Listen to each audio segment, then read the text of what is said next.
about William Shatner being wooden because he was emoting all over the place there at the end. He turned into one big crybaby. I think I liked him better before.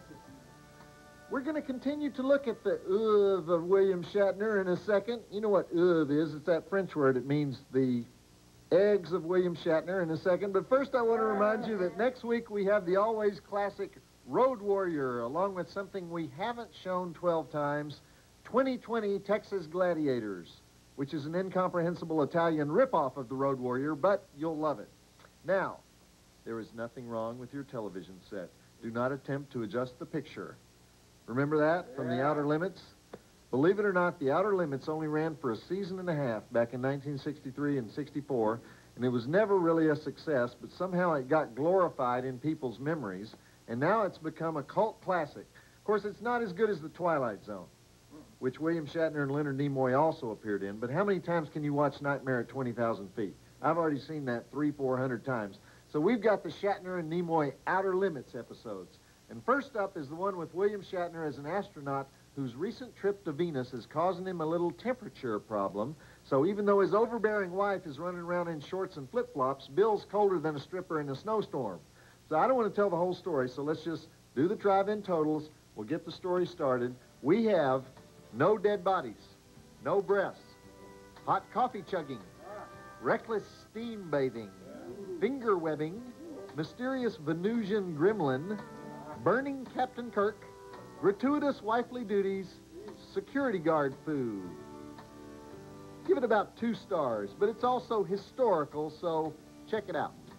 And keep in mind that this show was done a year after William Shatner's much more famous Twilight Zone episode, the one with the gremlin on the wing of the airplane, and 2 years before Star Trek, and most significantly, 25 years before Rescue 911. So it's all part of the evolution of Bill, from airplane passenger, astronaut, starship commander, T.J. Hooker, host of lame TV rescue show. It's an arc. It goes, you know, like this. Back to Joe Bob's Last Call and The Outer Limits, Cold Hands, Warm Heart on TNT. So William Shatner is working on something called Project Vulcan. How weird is that? Do you think Gene Roddenberry saw this episode? This was one of the last TV shows Shatner did before he was cast in Star Trek. I don't really understand why the guy who just flew to Venus, though, is working on a project to colonize Mars. Yeah. But we're barely into it, so let's just keep it going. We are controlling the transmission. We will control the horizontal. We will control the vertical. We can change the focus to a soft blur or sharpen it to crystal clarity. We can steal the Playboy channel off satellite and route it to nursing homes.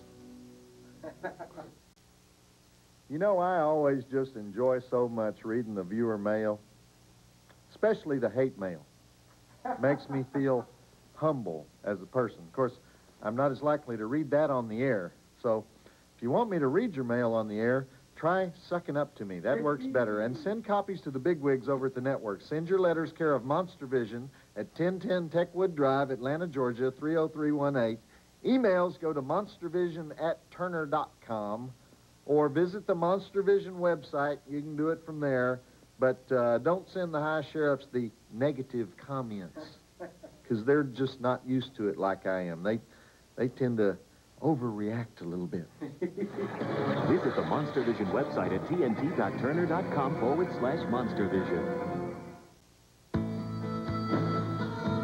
Back to Joe Bob's Last Call and The Outer Limits, Cold Hands, Warm Heart on TNT.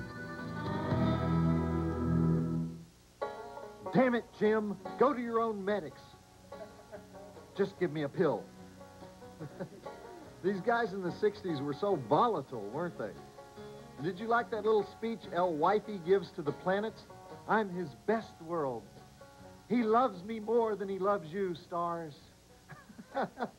Hello, television police. We have a little overacting going on down here. The gal playing the wife is Geraldine Brooks. She was actually in 2 Outer Limits episodes where her husband's turning into an alien. She did a lot of TV guest star work, and then she died of a heart attack at the age of 52. But no wonder, she's a little high-strung, isn't she? I say that with all due respect to the dead. Okay, let's roll. When did we orbit Venus, anyway? Have we orbited Venus? I guess I should have looked that up.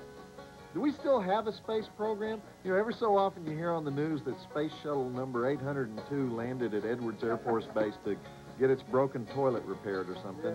Everybody kind of yawns and says, oh, have we landed on Pluto yet? That's interesting. Well, it's not like we're throwing ticker tape parades anymore for these guys, are we? Back to Joe Bob's Last Call and The Outer Limits, Cold Hands, Warm Heart on TNT. Okay, here's some mildly interesting dirt on this episode. It was based on a story by Dan Ullman called Project Vulcan, which still kind of trips me out. And in that story and in the first draft of this script, the extent of the astronaut's metamorphosis was his being cold. That was it. But the suits at ABC wanted monsters, gosh darn it, so they were forced to write in those scaly monster hands that he develops. Those darn suits, they never know anything, do they? He's cold. Isn't that enough? They got coffee, they got sweaters, they got steam. You know, the sweaters and steam, very dramatic. Not to mention the scary alien that looks like a Barbie doll that's gone through the wash. So, okay, let's find out what else happened in the sauna. Roll it. See, that's even more dramatic. The lock on the door to the sauna. You can go clear back to Shakespeare for this narrative rule of thumb. When the story slows down, have some guys struggle to get into a steam room. Now that's drama. Back to Joe Bob's Last Call and The Outer Limits, Cold Hands, Warm Heart on TNT. Jeff, what happened up there? You still haven't come home to me, Jeff. Not really. So William Shatner is slowly turning into a Vulcan or a Venusian or whatever, and all the lab nerds are standing around twiddling their thumbs till the wife tells them to talk to him, find out what happened. And they go, hey, that's a good idea. We'll talk to him and find out what happened. Meanwhile, he's supposed to be making some pitch in a few hours for the big Mars presentation. Only his dark side wants to punch out security guards and destroy all the files. Is that about what's happening here? Is the alien a dream or real? I still have no idea. Well, let's see if we can find out. So, go to the exciting conclusion to Cold Hands, Warm Heart. You know what they use here? They're using the ticking clock device in this story. The ticking clock device is a screenwriter's trick.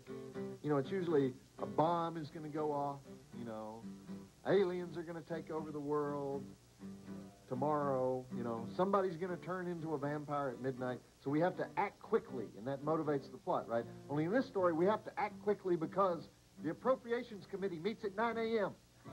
That's the ticking clock. And now, Joe Bob's Last Call and The Outer Limits, I, Robot on TNT. Well, that wasn't that great, was it? Why is everybody so happy that we're going to colonize Mars when this guy just barely escaped turning into a steam-addicted reptile from too much space travel? I wasn't exactly picking up on any irony there at the end. This episode was supposed to be the season opener for year 2 of The Outer Limits, but the network wasn't really thrilled with it, so they moved it to the second week, and it got killed by the season premiere of The Jackie Gleason Show. Anyhow, don't go to sleep yet, because now we got the Leonard Nimoy Outer Limits episode, I, Robot. And Nimoy plays a newspaperman, that's what they called him in those days, newspapermen, who gets a curmudgeon lawyer out of retirement to defend a robot who's accused of murdering his creator. Sort of a cross between Frankenstein and Perry Mason. And the robot's really convincing. You can even see the gaffer's tape holding it together in some of the shots. But let's do those drive-in totals because it's getting late. We have 1 dead body, 1 dead robot, no breaths, child jerking with broken arm, redneck cops with shotguns, consensual short-circuiting, generator to the back, 1 motor vehicle pedestrian run-in. I give this one about 2 stars also, so check it out because I've still got this Leonard Nimoy poetry for you. Remember when I promised you that? I'm not going to read it just yet, but I will tell you that it's inspired by the death of Spock. But it's also about love. It's love poetry. Love, love, and death. You know what I always say, Ernie? Yeah. It's all about love, man.